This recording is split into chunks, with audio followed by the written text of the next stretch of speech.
My name is Celeste, and if you've never watched before, I host a show called Yarn to Table, which is all about my knitting life. In 2018, I'm going to be hosting a year-long knit-along, or KAL, called the Fiber Quest KAL. And this is a short video to introduce you to the concept and let you know what all of the rules are going to be.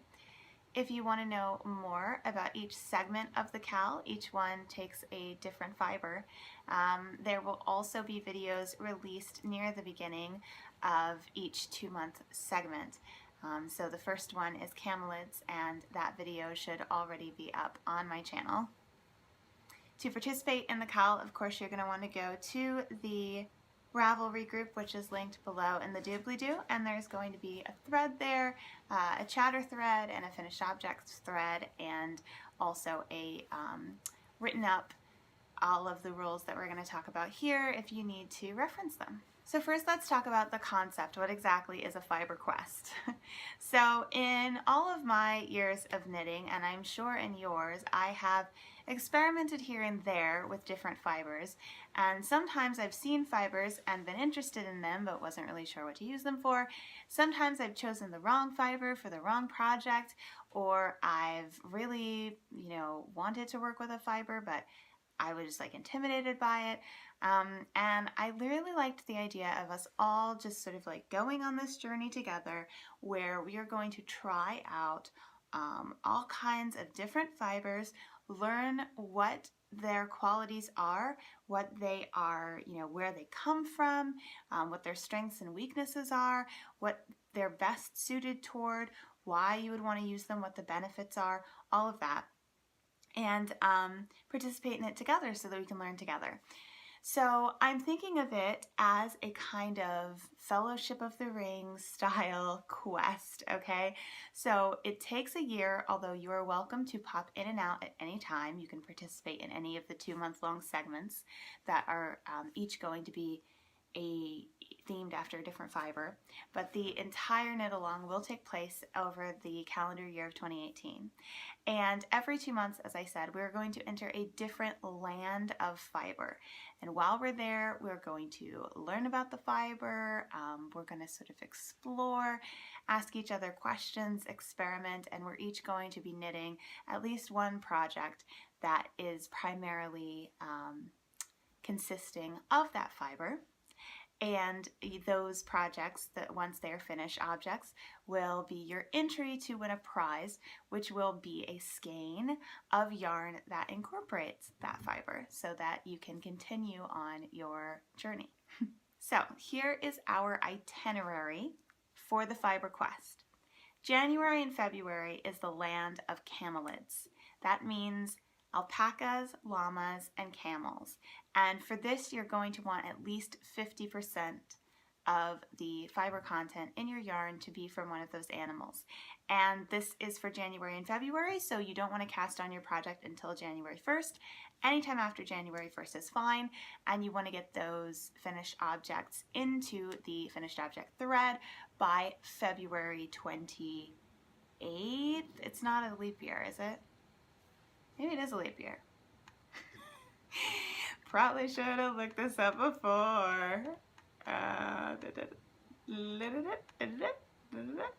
28th, not a leap year.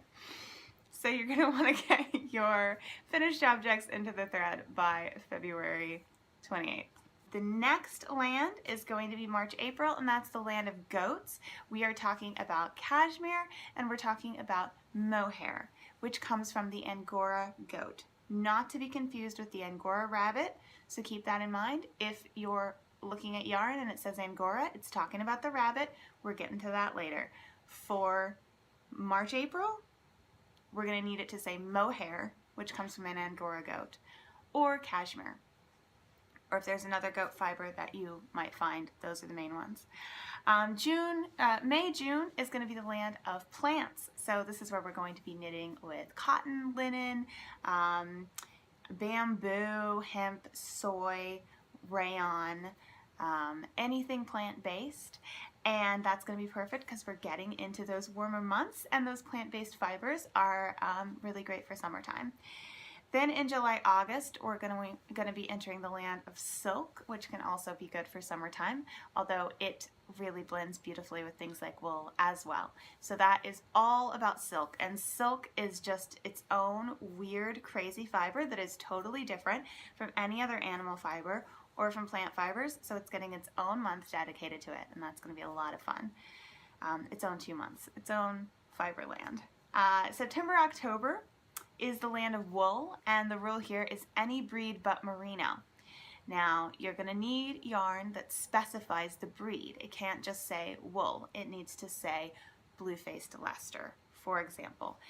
So you're going to want to know what breed you're using, but it cannot be merino. And that, of course, is because merino, while wonderful, is something we're all mostly familiar with. And the idea of this KAL is to try new things.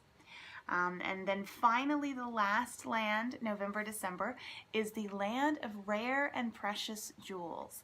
And that is where you're going to be trying unusual or rare fibers, including musk ox, yak, angora, rabbit, bison, beaver, or anything else unusual that you may find. If you want to try something that's not on that list and you're not sure if it counts, go ahead and ask. Ask at any point, and any questions that you have about whether something is eligible. But as long as it has the spirit of the KAL in mind, and it's not just sort of like trying to find a wormhole, it's probably a loophole. A loophole is what I meant to say. Anyway, as long as it's in the spirit of the KAL, it's probably going to be fine. So here are our rules. Okay, that's our itinerary. Let's get into the nitty-gritty of the rules. First of all, double dipping, totally fine, totally encouraged. I love double dipping. I love participating in all the KALs I can. There's going to be 6 different FO threads over the course of the year, and each of those is going to lead to its own prize. So make sure that for each land of fibers, you're not casting on until the beginning of that first month, and that you're getting your FO in there by the end of that second month, okay? Multiple FOs are welcome as long as they each meet all the other KAL requirements. So if 2 months is long enough for you to knit several projects with that fiber, then you're going to have several chances to win. However, every single FO needs to involve at least 50 grams of fiber. So we're not talking about tiny little baby socks here. It needs to be a project of some substance. So 50 gram minimum. Each FO needs to contain a reasonable amount of that fiber.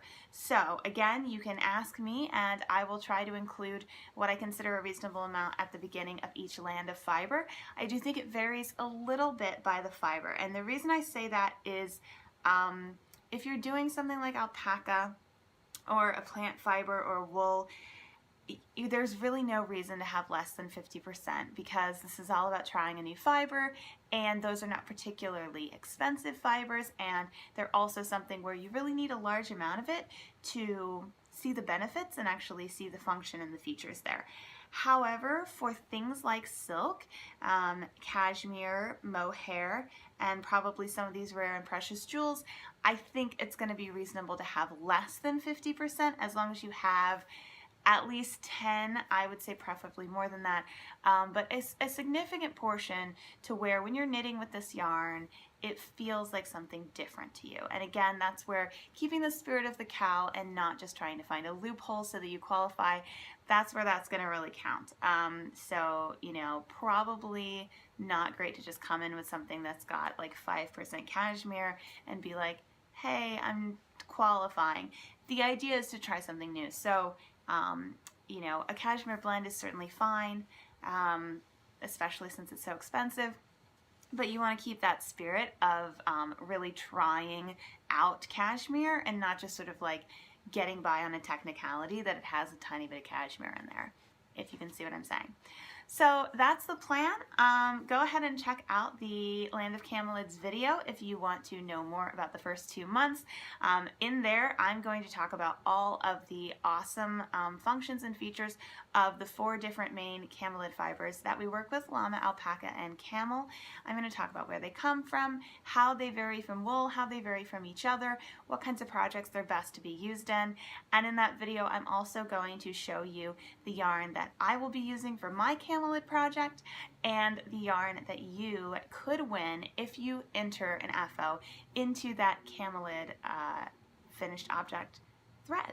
I'm also going to share a sweater that I have made with 50% alpaca and talk a little bit about some of the benefits and disadvantages that I found in using it for a garment like that.